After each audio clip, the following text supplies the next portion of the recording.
Like recruiting for you, because you were recruited D1. Was it like a stressful process, or kind of like who do you lean on? And yeah, kind of talk a little bit Um, about. it was definitely a little bit stressful.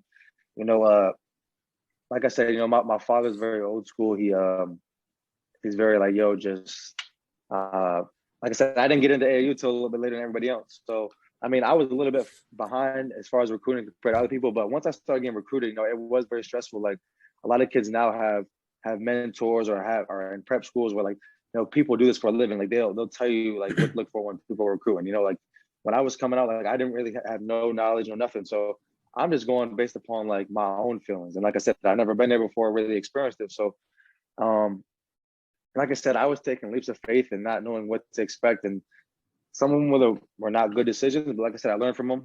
But as far as stressful, man, obviously every coach tells you what you want to hear. Sometimes you don't know what to believe, what not to believe, and um, sometimes you just you believe something they say, and then things switch up, and it's like, yo, like this is not what I expected. So it's just one of those things where it's like sometimes you just have to have really good faith, or sometimes you just luck out.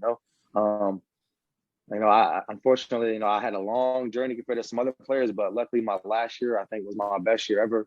I love my coaches. One thing about him that I love the most, Coach Hyland, is that he was always honest with me. He was straight up. Like he won't tell you lies. He'll tell you, listen, I'm not gonna lie to you. This is what it is. If you don't like it, I'm sorry to tell you. Like that's what I'd rather have somebody tell me that than just, tell me what I want to hear. I think that's the biggest thing that I don't understand now in this industry is that sometimes a lot of coaches just they don't understand how much this game affects people's lives. Sometimes just telling them what they want to hear is not good for them.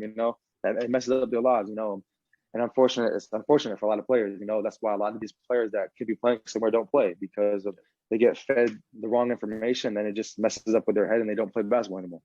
Yeah. But it's definitely a stressful thing. You just have to have people that really know what they're doing and support you. And I guess, like I said, have a leap of faith, and hopefully you make the right decision.